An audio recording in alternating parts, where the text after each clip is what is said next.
Merkules nga ng araw at wala kaming trabaho dahil statutory holiday nga kasi nga birthday ni Buddha. At dahil kaarawan ni Buddha, it's Buddha time! Charot lang. Muli nga naman tayo inimbitahan sa selebrasyong hindi inasahan. Char lang. At dahil nga inimbitahan tayo, syempre tutulong din tayo sa nagluluto. Dahil ako lang naman ang pinakamalakas kumain sa kanilang lahat, para may ambag ako, dito muna ako magwa-water girl sa kanila. Charot lang. Nag-umpisa na nga rin sila mag-prepare ng mga pagkain habang inaantay pa yung iba. Syempre, special na pagpasalamat sa aking BFF na si Shirley. Siya lang naman lahat-lahat ang nag-prepare ng kakainin namin. After naman nila nagluto, andito na muna ako naghihiwa ng karne. At tinayo naman kung gaano kagulo sa amin. At nagtulong-tulong na rin kami para mas madali ang trabaho. At sa sobrang bango ng niluluto nila, nagugutom tuloy ako. At tinayo naman, padami na ng padami ang tao dito. At ayan na nga, nagprepare na nga ng pagkain. At ang sasarap ng mga pagkain, merong ubas, merong lumpia, mangga, pakwan,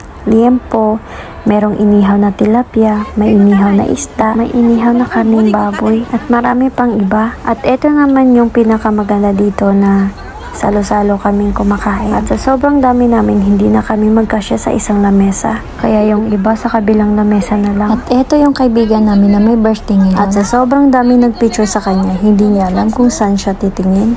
At ito yung handa niya. Sobrang dami. Hindi na nga kami magkasya sa isang lamesa.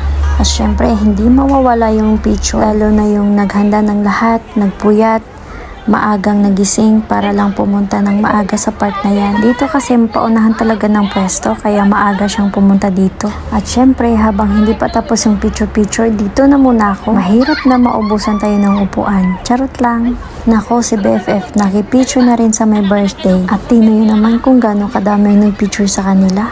Artista yon. At ayan na nga, sila pala yung may birthday ngayong araw na to. At dalawang grupo nga kami ngayon, kaya medyo marami kami.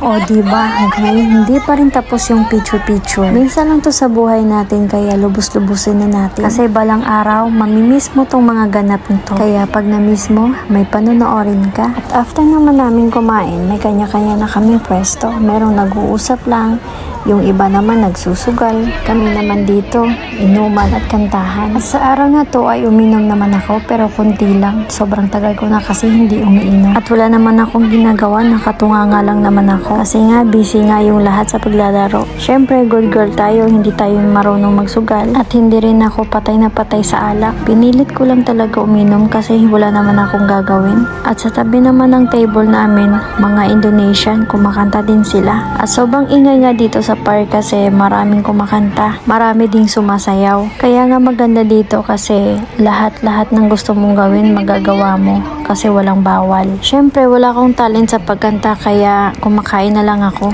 Kaya kung magkasama kaming lahat, wala talaga akong ambag. Inuubos ko lang lahat ng mga pagkain. Charot lang. Nakahanap lang talaga ako ng hipon kaya kinain ko na. Marami pa rin pagkain na tira after namin kumain. Dito naman kaibigan ko lumipat sa ibang talent.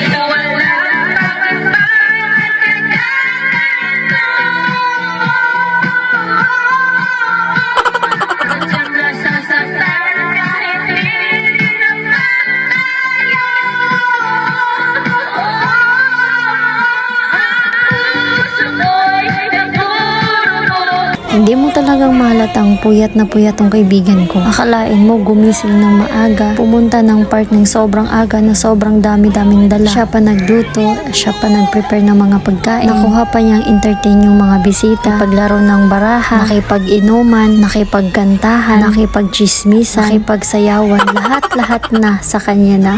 Sana all talented. At sa time na yan, lasing na rin siya. At nakuha niya nga ang atensyon ng lahat. Iba talagang nagagawa ng alak. Pero alam niyo, kinabukasan, sobrang hiyang-hiya siya. Nahihiya siya sa ginagawa niya.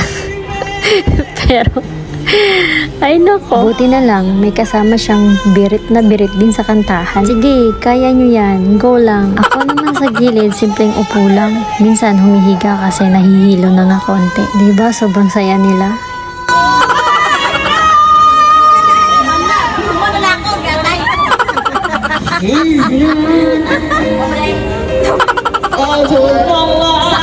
At kinahaponan nga natapos na yung kantahan. Hindi na kasi kinaya ng mga singer namin kasi nalasing na nga.